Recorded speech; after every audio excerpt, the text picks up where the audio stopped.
عمرك سمعتي بخطافي الارواح؟ بنادم يشرب لك من دمك على ود الفلوس الا جيتيه في طريقه. كيقدروا يديروا اي حاجه، لا في الخير ولا في الشر، المهم وريهم غير الدرهم وها هما معاك. هادو هما المرتزقه ديالي. ولقيتينا دابا عندنا مهمه في الصومال. قال لك اسيدي كاينين شي قراصنه شادين رهائن وباغيين فيهم فديه، والمهمه ديالنا هي نرجعوا الرهائن وفي نفس الوقت ما ياخذوا تاريال. بالنسبه ليهم كان هذا هو اخر نهار، وإلا ما حضرتش الفلوس غادي يقطعوهم طريفات ويصوروهم ويصيفطوهم لعائلتهم. وفي ذاك اللحظه حنا كنا وصلنا لعندهم، بعثنا من السطح وكل واحد موجد سلاحه وكيتسنى غير الاشاره مني ولا ردة الفعل منه. هنا مني شافنا الرئيس القراصنه مفيزين عليه بغا يدير فيها الصليب وما كيخافش. بدا كيقول انا ما كنتقهرش وما غاديش تقدوا عليا، وإلا ما حضرتش الفلوس نتوما غنصفيكم. وهو يجيه الرد ما عند كانر بضربه من الشوط كان قسماتو على جوج. موراها شبكات بيناتنا وبدا بنادم كيطيح بحال الدبان، حتى بقاو منهم 5 د العناصر شادين الرهائن وغيبولوا في سروالهم بقوه الخلعه بسيف عليهم مساكن، لحقاش من المستحيل يكونوا شافوا بحال هاد المجزره منهم قبل.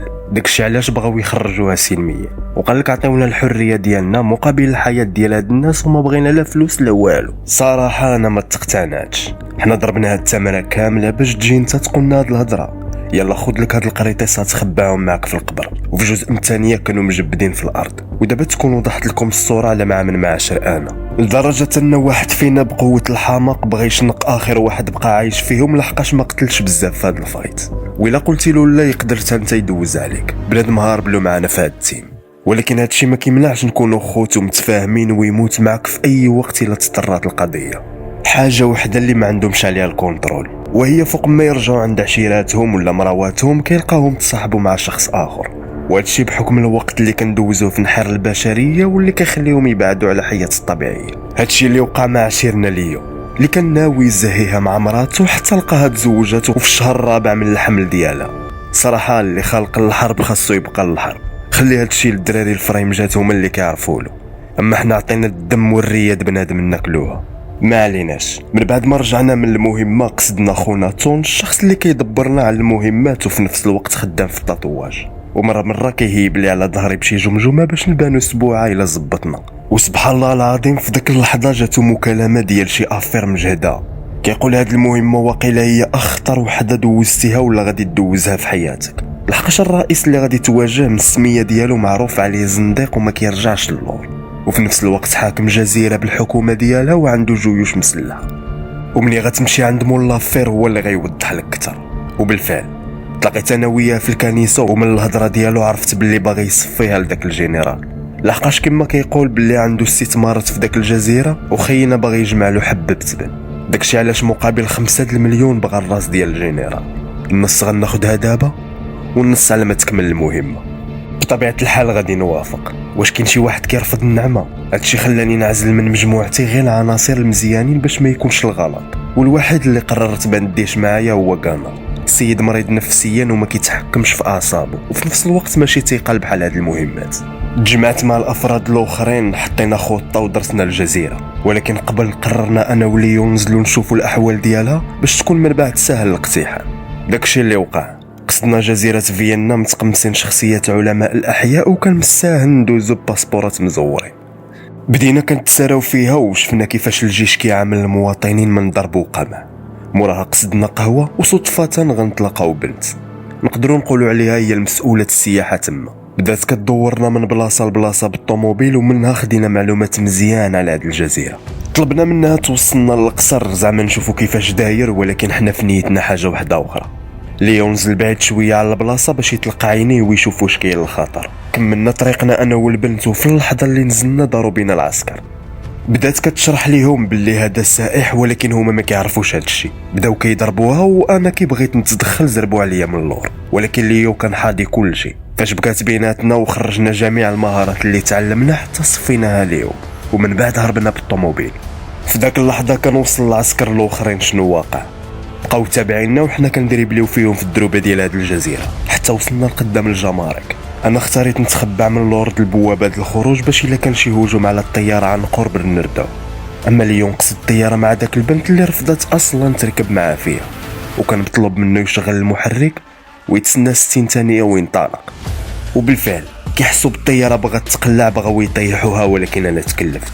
بقى لي حاجه وحده وهي خاصني نوصل ليها. خوكم واخا شارف شويه عنده مع السبك، قدرت نشبط في الباب ديالها، ولحسن الحظ اني ما تقاسيتش من الجندرم اللي كانوا كيتيريو فيا. هادشي خلاني نقلب الدوره ونرجع ونفنيها لجميع الجنود اللي كانوا في الفناء. وعلاش وهي كنت غادي نقتل صاحب داودنا. هادشي خلاه يحقد عليا، والحاجه اللي ما كنتش متوقعها هي يجيب عشيري كانر يعاونوا عليا، او بالاحرى هو اللي طلب منهم يعاون من بعد ما رفضتو يدخل لهاد المهمه. حاليا بداو كيقلبوا على البنت اللي وصلاتنا، ومن بعد ما فتشوا الجزيره حومه بحومه غيلقاوها ويحطوها تحت التعذيب في اعتقادهم باللي عارفه شنو ناويين عليه حنا، او كيقولوا تقدر تكون معانا.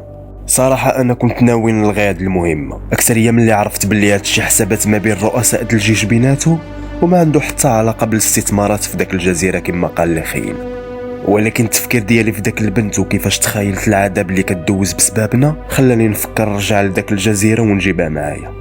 المشكله ان الدراري ما عجبتهمش هاد الفكره. كيفاش انت عمرك فكرتي حتى فمك ودابا باغي ترجع تجيب بنت من فوسط فم ديال 7 جيعان؟ هما عندهم الحق، ولكن انا قررت ندير اللي في بالي.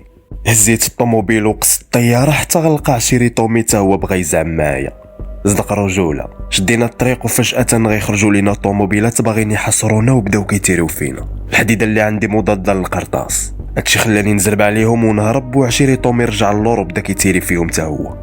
وحنا في الحرب ضربت عيني لقيت كانر تا هو معاهم.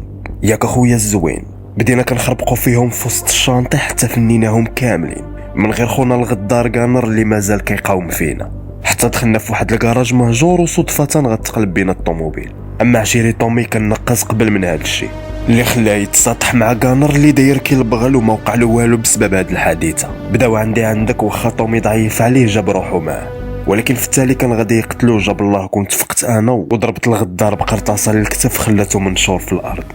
كنت باغي نكمل عليه وانا نتفكر داكشي اللي دوزنا فخليته كما هو. هادشي خلاني ناكتيفي العين الحمراء، قصت الطياره انا وتومي وغنتفاجئ بافراد المرتزقه كتسناني حتى هي باغيه تمشي تموت معايا. وجدنا الاسلحه اللي غنحتاجو ونطلق للجزيره الملعونه، اما ذبحه ولا ربحه. في المقابل هما كانوا عارفين باللي نقدروا نخلطوا عليهم، فوجدوا جميع الجيش والاسلحه اللي عندهم. الخطه اللي كانت عندي وهي نحطوا في جميع البلايص اللي نقدروا ندوزوا منهم قنابل مؤقته، باش الا قدر الله وشدونا تكون عندنا الخطه ربي.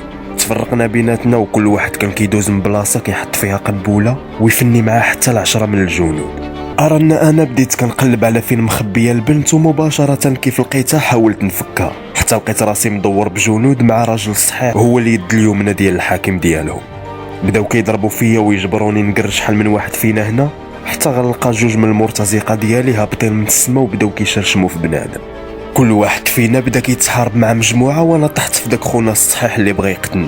بديت انا وياه بكروشيات، وكان على شويه غيصيفطنا عند عزرائيل، حتى جا واحد من المرتزقه بمدرعه بدا كيزرع في بنادم وقدر يحصد الجنود اللي كانوا دايرين بينا كاملين. انا خونا الصحيح ملي شافوه رب بحاله.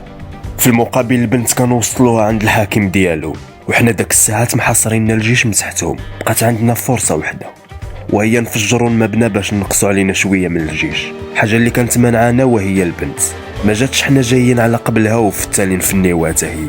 عشري ليون ضرب عينيه لقى خينا هارب مع البنت، وهذه هي الفرصه باش نفجروا المبنى. هادشي اللي وقع عمرات الدنيا بالغبره اللي خلى الرؤيه تحجب من طرف الجيش، وكملنا عاوتاني في المجزره. كل واحد فينا بدا كيستعمل الاساليب اللي تعلم في القتال من صغره، لدرجه ان حصدنا الثلثين من الجيش.